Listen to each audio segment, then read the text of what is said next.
High traders, good evening. இன்னைக்கு market எப்படி இருந்துச்சு, அதில் நம்ம எந்த மாதிரியான ட்ரேட்ஸ் எல்லாம் எடுத்திருந்தோம், அப்புறம் இன்னைக்கு 2-3 ஸ்டாக்ஸில் ட்ரேட் பண்ணியிருந்தோம். நிஃப்டியை தவிர்த்து நம்ம கொஞ்சம் ஸ்டாக்ஸில் இன்னைக்கு ட்ரேட் பண்ண ஆரம்பிச்சிருக்கோம். ரீசன் என்னென்னா நிஃப்டியில் பெரிய மூவ்மெண்ட் கிடைக்க மாட்டேங்குது. ரெண்டாவது ப்ரீமியம்லாம் ரொம்ப ஹையாக இருக்குது. ஸோ அதனால் ஸ்டாக்ஸ் இன்னைக்கு ட்ரை பண்ணியிருந்தோம். ஒரு 3 ஸ்டாக்ஸு பக்கம் ட்ரேட் பண்ணியிருந்தோம். அது ஓரளவுக்கு நல்ல ரிட்டர்ன்ஸ் கொடுத்துச்சு. இன்னைக்கு நிஃப்டியில் என்னென்ன கால்ஸ் எடுத்தோம், அண்டு என்னென்ன ஸ்டாக்ஸ் இன்னைக்கு பிக் பண்ணியிருந்தோம், அதில் எப்படி ட்ரேடு எடுத்திருந்தோம், எப்படி அனலைஸ் பண்ணியிருந்தோம் அப்படின்னு சொல்லிட்டு எல்லாமே இந்த வீடியோவில் பார்க்கலாம். இந்த வீடியோ உங்களுக்கு கண்டிப்பாக யூஸ்ஃபுல்லாக இருக்கும். எங்கேயும் ஸ்கிப் பண்ணாமல் பாருங்கள், ஓகேங்களா? இப்போ இன்னைக்கு மார்க்கெட்டை ஒரு கேப் டவுனில் இண்டிகேட் பண்ணிட்டு இருந்துச்சு. அதே மாதிரி தான் மார்க்கெட் ஓப்பன் ஆச்சு. ஓப்பன் ஆன மார்க்கெட்டு கரெக்டாக ப்ரீவியஸ் டே லோவுக்கு மேலே போயிட்டு ரிட்டர்ன் ஆகும்போது சிபிஆர் போயிட்டு ரிட்டர்ன் ஆகும்போது நான் ஒரு புட் ஆப்ஷன் எடுத்திருந்தேன். இன்னைக்கு ப்ரீமியம் பெருசாக மூவ்மெண்ட்டே இல்லை. மார்க்கெட் இறங்குது, ஆனால் ப்ரீமியமில் பெருசாக மூவ்மெண்ட் இல்லை. ஒரு 15 பாயிண்ட் பக்கம் தான் கேப்சர் பண்ணியிருந்தேன். அதுக்கப்புறம் ஃபுல் அண்ட் ஃபுல்லு நான் ஸ்டாக்ஸில் ட்ரேட் எடுக்க ஆரம்பிச்சிட்டோம். அதுக்கப்புறம் திரும்பி மார்க்கெட்டு ஒரு 2 மணி போல் ரிட்டர்ன் ஆகும்போது திரும்பி இதே மாதிரி ஒரு புட் ஆப்ஷன் எடுத்திருந்தேன். அதுலேயும் 15-20 பாயிண்ட் தான் கேப்சர் பண்ணியிருந்தோம்.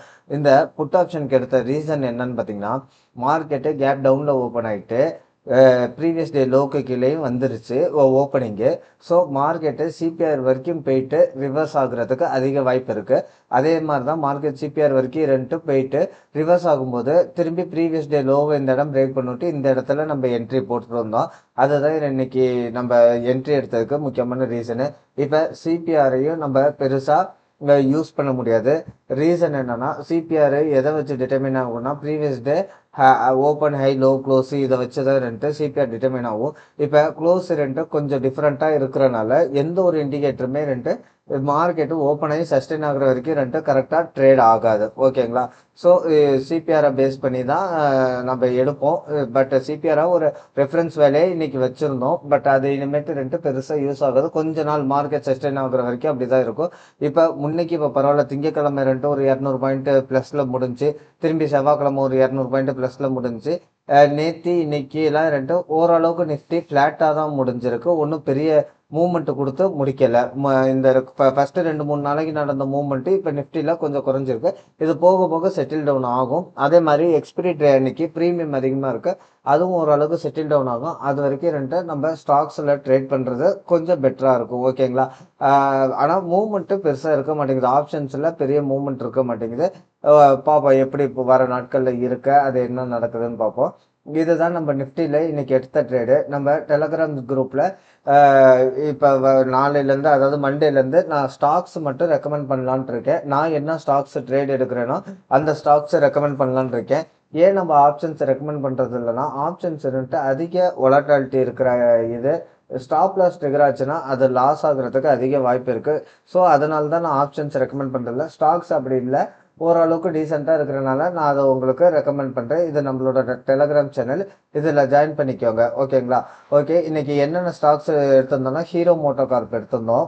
ஹீரோ மோட்டோ கார்ப்பு கிட்டத்தட்ட ஓப்பன் ஈக்குவல் டு லோ சிபிஆரில் ஓப்பன் ஆனால நம்ம ரெண்டாவது 3வது கேண்டில்லே என்ட்ரி போட்டுட்டு கிட்டத்தட்ட ஒரு 100 பாயிண்ட் பக்கம் ஹீரோ மோட்டோ கார்ப்பில் பிடிச்சிருந்தோம், ஓகேங்களா? இது ஆக்சுவலாக நேற்று ரிசல்ட் வந்துச்சு. அந்த ரிசல்ட் நல்லா இருந்ததுனால ஹீரோ மோட்டோ கார்ப்பு ரெண்டாவது open equal to low candle சிபிஆர்ன்றனால இதை நம்ம ட்ரேட் பண்ணியிருந்தோம். அடுத்து எல்டிஎம் என்ட்ரியும் நம்ம ட்ரேட் பண்ணியிருந்தோம்.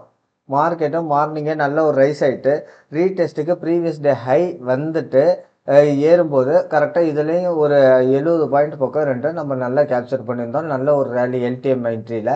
அதுமாரி ட்ரெண்ட்டில் ஒரு ஷார்ட் போயிருந்தோம், ஓகேங்களா? ட்ரெண்ட்டில் ஒரு ஷார்ட் போயிருந்தோம். மார்க்கெட்டு இதுக்கு ரீசன் என்னென்னா, open equal to high candle. So wait பண்ணி மார்க்கெட்டு ப்ரீவியஸ் டே லோ வரப்போ ரீடெஸ்ட்டுக்கு வந்துட்டு ரிவர்ஸ் ஆகும்போது நம்ம ஷார்ட் போயிருந்தோம். இதுலேயும் ஒரு டீசென்ட் ப்ராஃபிட்டு, ரொம்ப பெருசாக இல்லை, ஒரு 20 பாயிண்ட் பக்கம் நம்ம பிடிச்சிருந்தோம். அண்டு லுப்பின்லேயும் ஷார்ட்டுக்கு போயிருந்தோம். லுப்பின்லேயும் இன்னைக்கு open equal to high candle. And இதுலேயும் சிபிஆர்ட்ட ரிவர்ஸ் ஆனவிட்டு நம்ம ஒரு ஷார்ட்டுக்கு போயிருந்தோம். இதுலேயும் ஒரு டீசென்ட் ப்ராஃபிட்டு. இன்னைக்கு எடுத்த 4 ட்ரேடு பார்த்தீங்கன்னா லாங் போனதுக்கு reason open equal to low candle. And இதுலேயும் பார்த்தீங்கன்னா open equal to low candle எல்டிஎம்மில் ட்ரெண்ட்லேயும் இதுலேயும் லுப்பின்லேயும் பார்த்தீங்கன்னா open equal to high candle அதனால ஷார்ட்டுக்கு போயிருந்தோம். ஷார்ட்டுக்குன்னா நாங்கள் பிளாங்காக போக மாட்டேன். எனக்கு உண்டான price action and support and ரெசிஸ்டன்ஸை பொறுத்து தான் நம்ம போனோம். ஓகேங்களா? எம்டிஎஃப்ல போட்டு ட்ரேட் பண்ணனால ஓரளவுக்கு டீசென்ட் ப்ராஃபிட் வந்துச்சு. உங்களுக்கு நான் மண்டேலேருந்து 2 ரெக்கமெண்ட் பண்ணுறேன். ஓகேங்களா? வாட்ச் பண்ணிக்கோங்க. ஓகே ஃப்ரெண்ட்ஸ், இதுதான் இன்றைக்கி நம்ம எடுத்த ட்ரேட்ஸ் அண்டு இது நம்ம இது அது பேர் என்ன மண்டே மார்க்கெட் எப்படி இருக்கும், சப்போர்ட் அண்ட் ரெசிஸ்டன்ஸ் என்ன எல்லாமே சொல்லிவிட்டு நம்ம நாளைக்கு வீடியோவில் பார்க்கலாம். நாளைக்கு முடிஞ்சால் லைவில் சிஏஎஸ் அப்படின்னா என்னன்னு சொல்லிட்டு ஒரு செஷன் வைப்போம். உங்களுக்கு மார்க்கெட்டில் ஏதாச்சும் டவுட் இருந்தால் நீங்கள் தாராளமாக லைவில் கேட்கலாம். பார்ப்போம். நாளைக்கு வர முடிஞ்சால் கண்டிப்பாக நான் வரேன் ஃப்ரெண்ட்ஸ். நம்மளோட டெலகிராம் சேனலை ஜாயின் பண்ணிக்கோங்க. உங்களுக்கு வர மாதிரி இருந்தால் லிங்க்கு நான் டெலகிராமில் உங்களுக்கு அனுப்புகிறேன். நம்ம கிளாஸஸ் அவைலபிள் பண்ணிகிட்ருக்கோம். அதில் பார்த்தீங்கன்னா 10 விதமான ட்ரேடிங் ஸ்ட்ராட்டஜியோட நம்ம பண்ணி கொடுத்துட்ருக்கோம். விருப்பம் உள்ளவங்க அதில் ஜாயின் பண்ணிக்கலாம். கீழே வாட்ஸ்அப்பில் டிஸ்கிரிப்ஷனில் என் நம்பர் இருக்குது, நீங்கள் அதில் என்கொயரி பண்ணிக்கலாம். ஓகே ஃப்ரெண்ட்ஸ், நம்ம வீடியோ புதுசாக பார்த்தீங்கன்னா சப்ஸ்கிரைப் பண்ணிக்கோங்க, லைக் பண்ணுங்கள், உங்கள் ஃப்ரெண்ட்ஸுக்கு ஷேர் பண்ணுங்கள். Thank you friends.